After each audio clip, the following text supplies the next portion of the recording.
సకల దేవతా స్వరూపుడు శ్రీ షిరిడి సాయినాథ్ మహారాజ్ గారి పాదార విందాలకు శిరస్సు వంచి నమస్కరించుకుంటూ, పరులను నిందించు వాని మార్గం వేరు, ఇతరుల మలినాలను వాడు తన నాలుగుతో శుభ్రపరచును. ఒక విధంగా వాడు నిందించు వానికి సేవ చేయుచున్నాడు, ఎట్లనా వాని మలినములు వీడు తన నాలుగుతో శుభ్రపరుచున్నాడు. కావున తిట్టబడిన వాడు తిట్టిన వానికి కృతజ్ఞతలు తెలుపండి. ఇట్లు పరనిందకు పాల్పడ వాన్ని బాబా సరిదిద్దిన పద్ధతి విశిష్టమైనది. నిందించువాడు చేసినటువంటి అపరాధను బాబా సర్వజ్ఞుడవుటచే గ్రహించాడు.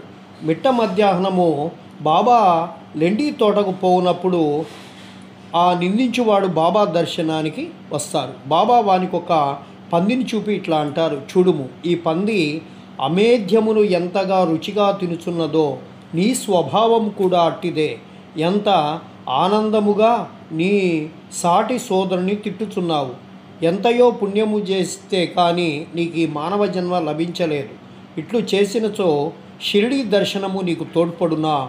భక్తుడు నీతిని గ్రహించి వెంటనే నమస్కరించను. ఈ విధంగా బాబా సమయము వచ్చినప్పుడల్లా ఉపదేశించుచూ ఉండేవాడు. ఈ ఉపదేశమునకు మనస్సును నుంచుకొని పాటించినచో ఆత్మసాక్షాత్కారము దూరము కాదు. ఒక లోకోక్తి గలదు, నా దేవుడున్నచో నాకు మంచము పైన కూడు బువ్వ పుట్టును.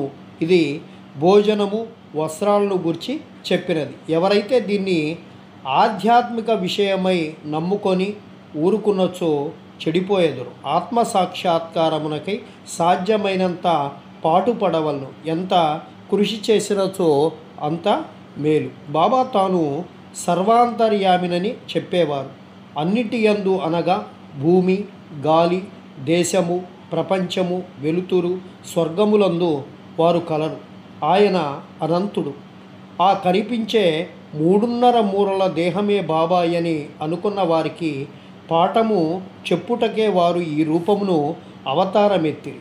బాబాకు సర్వస్వ శరణాగతి చేసి అహర్నిశలు వారినే ధ్యానించినచో చక్కెర, తీపి, కెరటములు, సముద్రము, కన్ను, కాంతి కలిసి ఉన్నట్లే శ్రీ సాయితో ఆధ్యాత్మికతను పొందెదరు. ఎవరైతే చావు పుట్టుకల నుండి తప్పించుకున్నటకు ప్రయత్నించుచుంటారో వారు శాంతము, స్థిరమైనటువంటి మనస్సుతో ధార్మిక జీవనము గడుపుతారు. ఇతరుల మనస్సు బాధించినట్లు మాట్లాడకూడదు.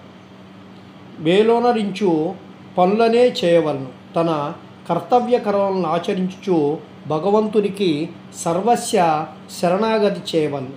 వారు దేనికి భయపడనవసరం లేదు. ఎవరైతే భగవంతుని పూర్తిగా నమ్ముతారో, వారి లీలలు విని ఇతరులకు చెప్తూ ఉంటారో, ఇతరుల విషయమేమీ ఆలోచించరో వారు తప్పక ఆత్మసాక్షాత్కారాన్ని పొందుతారు.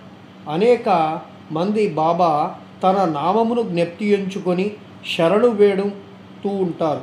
తానెవరు అను దానికి తెలుసుకొనగోరు వారికి శ్రవణమును మననమును చేయుమని